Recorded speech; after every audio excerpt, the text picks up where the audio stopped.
Okay, so instructions for pit stops, getting in and out of the car, and so forth. So, getting in the car, I'm going to put my first foot down on the brace bar. It's in the middle of the floor pan. Bring my leg up over.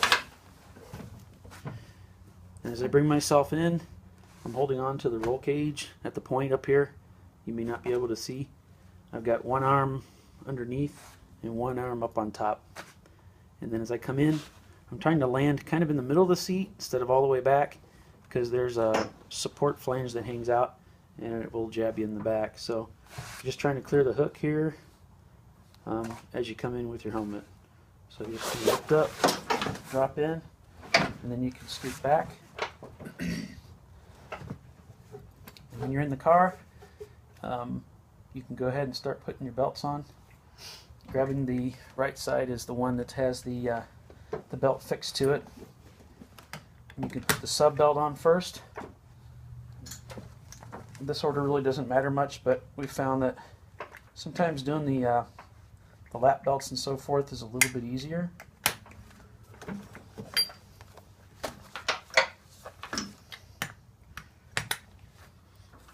It should be pretty easy for you to reach. Okay, so the belts are on, you're sitting here with your helmet. The next thing to do is to reach over and grab your comms cable and plug that into your helmet, wherever that connector is. Mine is usually taped right to my helmet, so it's easy to find and plug it in. And then you can pick up the steering wheel and bring that in.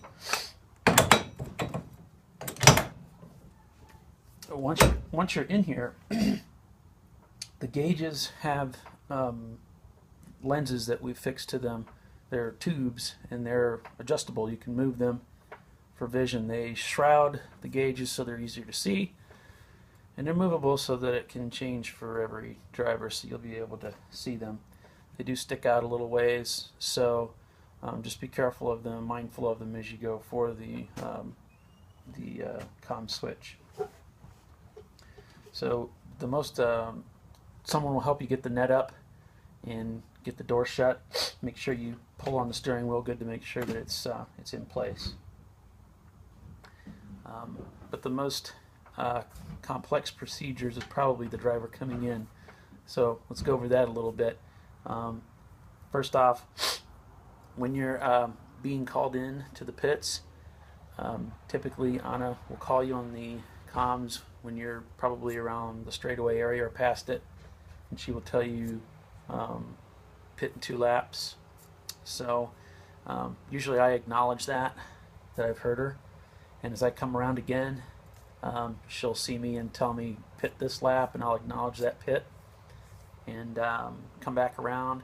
I usually radio in just as I hit pit road so they know what's going on, and at that time I start working on loosening these belts up. They have red straps on them, so you can try to lean forward and hopefully loosen those up as you're coming in.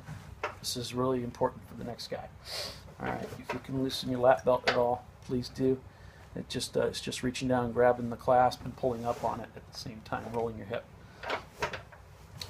So as you're pulling into the pit box, there's like 9 steps that you have to remember.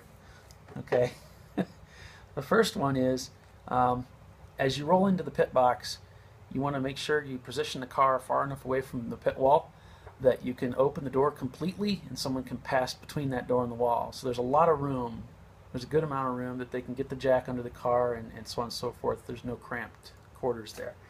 Alright, so you pull in, box the car, and at that point the car's running. You want to leave the car in gear. You shut the car off with the key. You reach over and you will cut power to the car on the red switch that's on the power panel, and release the belts at the same time. Okay? When you release, at that point the next step is go ahead and pull the cable off, the comms cable off your helmet. Okay, by this time someone from the crew will probably already be here releasing the net and opening the door and so forth. But at this point you're going to release the steering wheel, so that goes up on the hook. Bye, Paul. Bye. if they haven't gotten the net down yet, when the net comes down, it's got a single release, like seatbelt type release here. Make sure you droop that over the bar, not on this side where it gets in everybody's way. And when it comes to the exit, it's similar to the entrance. You bring your feet up and brace yourself on the bar. One hand I place underneath, actually in front of the front bar, and the next one on the A-pillar. This gives me a little bit more leverage. I'm going to pull myself up and out this way. I need to clear this hook, but I need to clear the seat here as well, and push with my legs at the same time. So it's kind of an explosive maneuver to get myself up all the way onto this. So it's like that, and I'm out. So again, the steps are pull into the pit box, being attentive to your position in the box. Remember, by this time you've already loosened your belts. The car is running, you leave it in gear, key off, release belts, turn off power switch. Come back, remove the comm cable from your helmet. Release steering wheel, place it up here. If the net's already down or not down, you can take the net down and droop it out over the bar. The door should be open by now. And then you can grab and exit the car. And then you're helping the next guy out on his way in. If everybody does everything pretty much the same way, then as you get out, you're helping the other driver find the belts and get strapped in. And that should be it.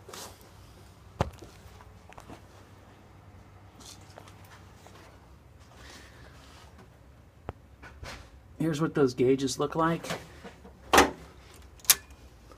just so you can get an idea of what you're going to see. You can see they're kind of just a tube with some paper in them, and they're completely maneuverable, so you can get them facing the direction that you want to. The comms cable is off of a surgical bungee right here, so it's pretty easy to just reach your arm around, grab that, and pull it over.